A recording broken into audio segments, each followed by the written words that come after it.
del universo mecánico y más allá. Las ecuaciones de Maxwell.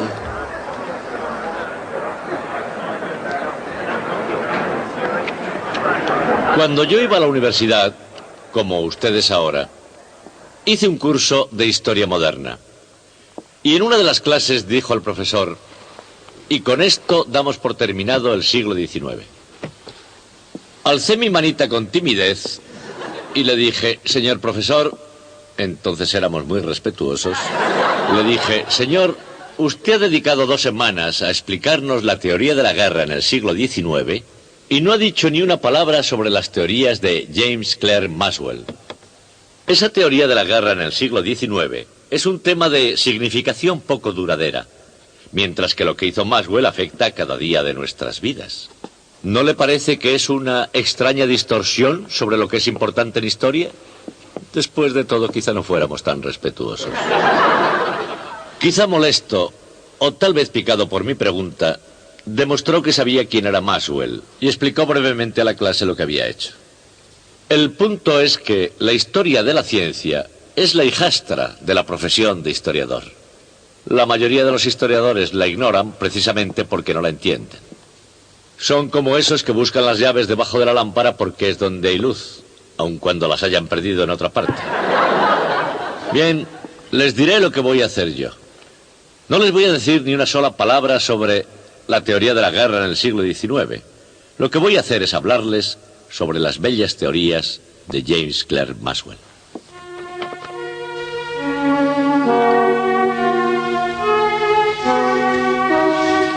Las elegantes teorías matemáticas no fueron las únicas cosas bellas de que se rodeó James Clerk Maxwell.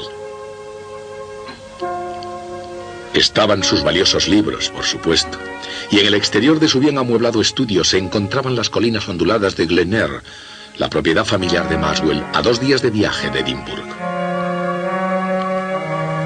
Cada mañana, más cercana incluso a su corazón, estaba Catherine. Buenos días, James.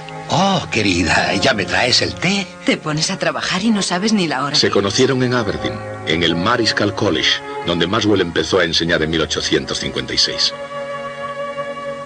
2 años más tarde, James escribía a su tía Kay: la presentes para comunicarte que pronto tendré esposa. Predijo que su nueva novia, con toda seguridad, no me parará las matemáticas. Y como ya era característico en todas las predicciones científicas de Maxwell, esta fue igualmente exacta.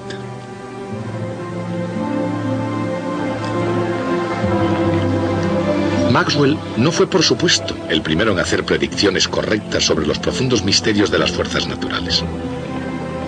2 siglos antes, Isaac Newton ya había escrito un libro sobre el tema, pero tuvo que expresarse en términos de acción a distancia.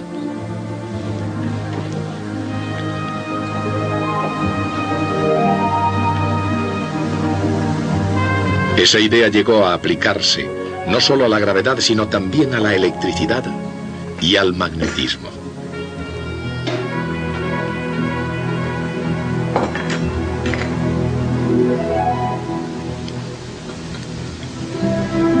Después, en la década de 1830, pisando los talones a los franceses Coulomb y Ampère, y sobre todo siguiendo la pista de Hans Christian Ørsted, apareció Michael Faraday. Se sentía fuertemente atraído por la electricidad y el magnetismo, y en agosto de 1831 ya tenía claro cuál iba a ser su camino.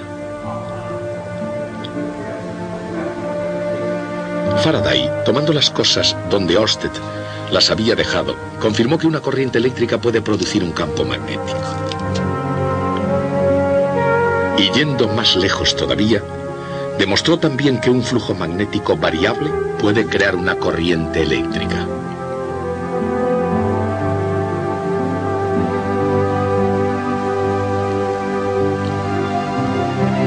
Y que una corriente eléctrica variable en un circuito puede inducir el que aparezca una corriente en otro.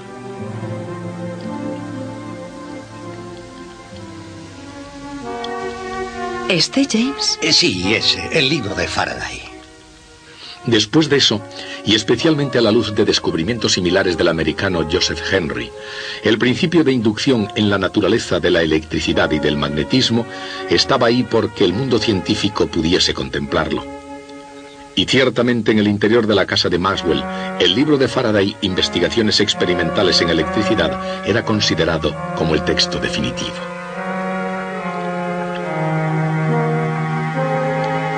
Cuando se hizo con la obra de Faraday, Maxwell ya estaba preparado para sacar nuevas conclusiones, una habilidad que había desarrollado desde sus años mozos.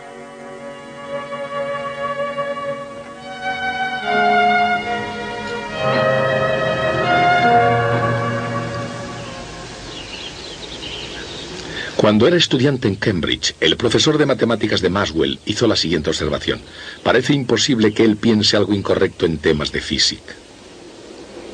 Poco después, siendo estudiante graduado, escribió un artículo con el que la comunidad científica tuvo que estar de acuerdo. Su título era Sobre las líneas de fuerza de Faraday. Y con la preparación de esa obra, James Clerk Maxwell había hecho sus deberes para casa. En la primavera de 1846, Michael Faraday había redactado un artículo con el título Consideraciones sobre las vibraciones en los rayos. En esa profética publicación especulaba que la luz era un tipo de vibración en las líneas de fuerza. Sabemos que las líneas de fuerza, escribía, conectan partículas y también masas de materia. En otras palabras, en la imaginación de Faraday, las cargas eléctricas estaban ligadas por líneas de fuerza en el espacio vacío. Sin embargo, aun cuando su idea era fácil de ver con el ojo de la imaginación, introducía una fascinante cuestión científica. ¿Una carga vibrando haría vibrar también a las líneas de fuerza? En este punto, Faraday debió haber imaginado que cada línea se comportaría como si fuera una hilera de osciladores mecánicos unidos.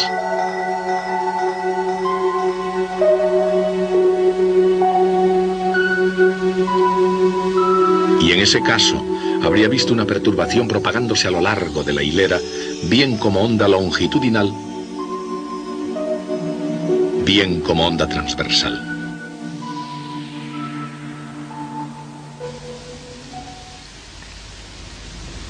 Independientemente de la forma que puedan haber tomado esas vibraciones en su imaginación, lo importante estaba en el hecho de que Faraday las había visto.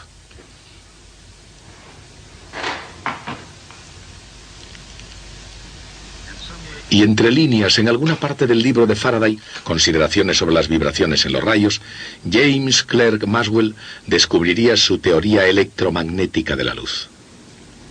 Sin embargo, antes de poder leer lo escrito por Faraday para posteriormente refinarlo y pulirlo con sus elegantes matemáticas, Maxwell tuvo que descifrar una pista decisiva. Encontró una velocidad muy significativa relacionada con las fuerzas de la electricidad y del magnetismo. Cada onda tiene una velocidad característica que depende de lo que la hace viajar. Por ejemplo, en aguas profundas, la velocidad de las olas depende de la aceleración de la gravedad y de la longitud de la ola.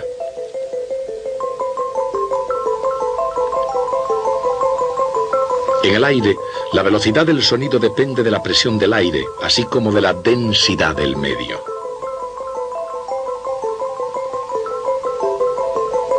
Y para los osciladores conectados, la velocidad viene dada por la constante del muelle, la masa y la distancia entre los osciladores.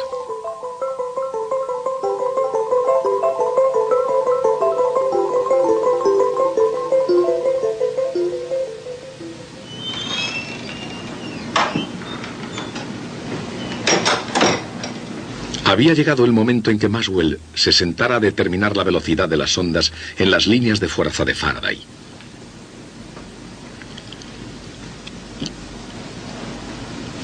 Desde la perspectiva matemática de Maxwell, las líneas de Faraday eran una expresión de la naturaleza, 1 dividido por r al cuadrado, de las fuerzas de la gravedad, de la electricidad y del magnetismo. Y al mismo tiempo cada una de ellas tiene una constante específica. Y al caer en unas manos científicas adecuadas, esos hechos llegaron a convertirse en lo siguiente.